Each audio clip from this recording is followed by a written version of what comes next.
Capital recording stars, the Beatles. There's a quiet tragedy in the Beatles story, a truth that's often buried beneath the mythology of Lennon's sharp wit, McCartney's perfectionism, and Harrison's spiritual genius. That truth is this: Ringo Starr was never really taken seriously as a songwriter. While the other three Beatles competed to write masterpieces, Ringo's contributions were often treated as novelties, cute, funny, or simply Ringo songs. Even when he tried to bring in his own material, the response from John, Paul, and George was laughter. In Ringo's own words, "They just laughed at me." But behind that smile and charm was an artist who wanted to be more than just the drummer. This is the story of 10 Ringo Starr tracks the Beatles ignored, and how the world underestimated the quiet humor and heart of the man who held the band together. Number 10. Don't Pass Me By, 1968. I listen for your footsteps coming. Ringo first mentioned this song back in 1963 during a BBC interview. He'd been tinkering with it since the early days, telling fans, "I've written a song, you know." John and Paul laughed it off. They thought it was just Ringo being Ringo. But years later, during the White Album sessions, he finally got his chance. Don't Pass Me By became the first Ringo-penned song the Beatles ever recorded. It's clumsy, it's quirky, and it's full of charm, exactly like him. Even though the others treated it as filler, it showed that Ringo could, in fact, write a complete song, something no one had truly believed he could do.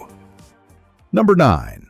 Octopus's Garden, 1969. Under the sea, in an octopus's garden. When Ringo wrote Octopus's Garden, the band was in chaos. The Abbey Road sessions were tense, and Ringo, exhausted by constant fighting, found solace underwater. He wrote the song on Peter Sellers' yacht after a conversation about octopuses building gardens under the sea. John thought it was childish. Paul called it cute. But George Harrison saw something deeper: innocence, escapism, and peace amid the madness. He helped Ringo finish it, giving it those shimmering chords that make it one of Abbey Road's warmest moments. But still, the others didn't take it seriously. To them, it was a Ringo song. To fans, it became a symbol of simple, pure joy. Number 8. I Am the Greatest, 1973. My mama told me I'd be great. Technically, this one came after the Beatles, but it was written for him by John Lennon, and the fact that John gave it to Ringo says everything. The song was built around Ringo's humor, his lovable self-deprecation, but it also carried something deeper. Lennon once said, "It's the kind of thing only Ringo could sing." When Ringo recorded it with George Harrison and Billy Preston, it felt like a miniature Beatles reunion. But what's telling is this: Lennon originally wanted the Beatles to record it during the Let It Be era, and no one took the idea seriously. Number 7. If You've Got Trouble, 1965. You've got trouble, then you've got less trouble than me. This was meant to be Ringo's feature song on Help, but it never made it past the studio floor. Written by Lennon McCartney for Ringo, it was a disaster from the start. The lyrics were weak, the melody awkward, and Ringo hated it. He recorded one take, shrugged, and said, "I think it's the most stupid song we've ever done."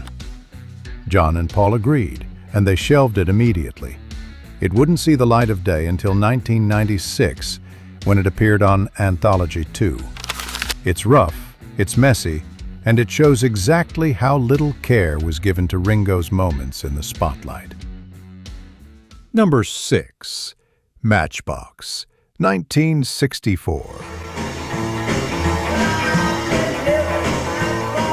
Long before Ringo wrote songs, he was obsessed with Carl Perkins and early rockabilly. Matchbox was his tribute to that era, a straightforward rocker that let him sing something raw and familiar. The Beatles recorded it quickly during a Long Tall Sally session, almost as a throwaway track. But for Ringo, it was meaningful. It was him revisiting the kind of music that inspired him before the Beatles ever existed. John and Paul didn't hate it, they just didn't care. It was a reminder that in the hierarchy of the Beatles, Ringo's joy was often treated as background noise. Number 5. Act Naturally, 1965.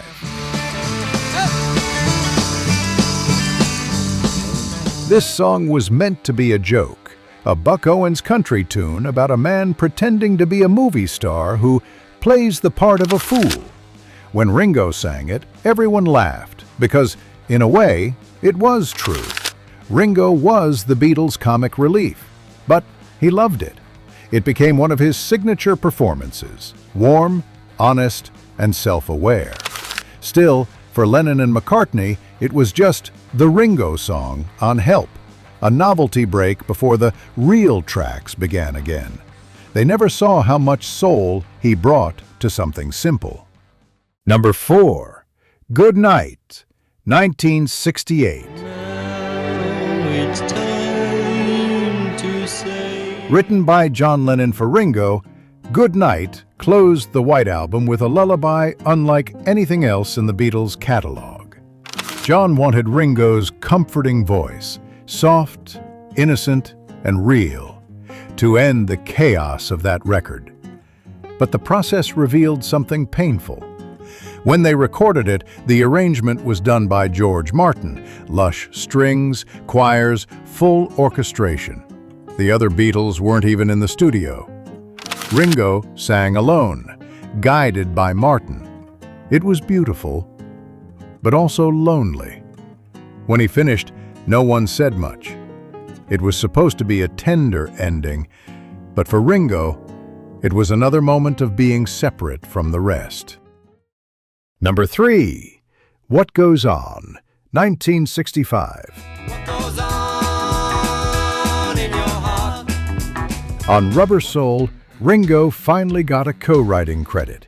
The label read Lennon, McCartney, Starkey. It was a big deal for him, until you looked closer. The truth? John and Paul had written most of it years earlier and simply let Ringo contribute a few lines. They threw him a bone. Ringo did his best with it, his voice cracking with energy and humor, but again, it was treated as filler. Paul later said, it was a bit of a joke, really. For Ringo, though, that credit meant validation, even if no one else saw it that way. Number 2. Boys, 1963. I've been told when a boy kisses a girl, take a trip. Boys was Ringo's first major vocal moment with the Beatles, a cover he'd been singing since his days with Rory Storm and the Hurricanes. It captured everything that made him beloved: joy, rhythm, and personality. But in the studio, the others often teased him for his rough delivery. John once joked, "We'll let Ringo do the one everyone goes to the bathroom during."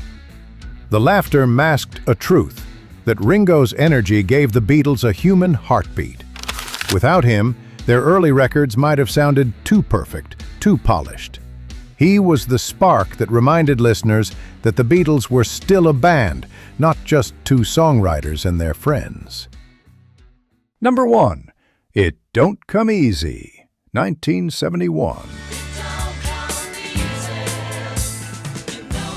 It wasn't a Beatles track, but it was born out of Ringo's frustration with them. By the end of the 60s, he'd had enough of being the band's comic relief. He wanted to prove he could write something real. With a little help from George Harrison, he did just that.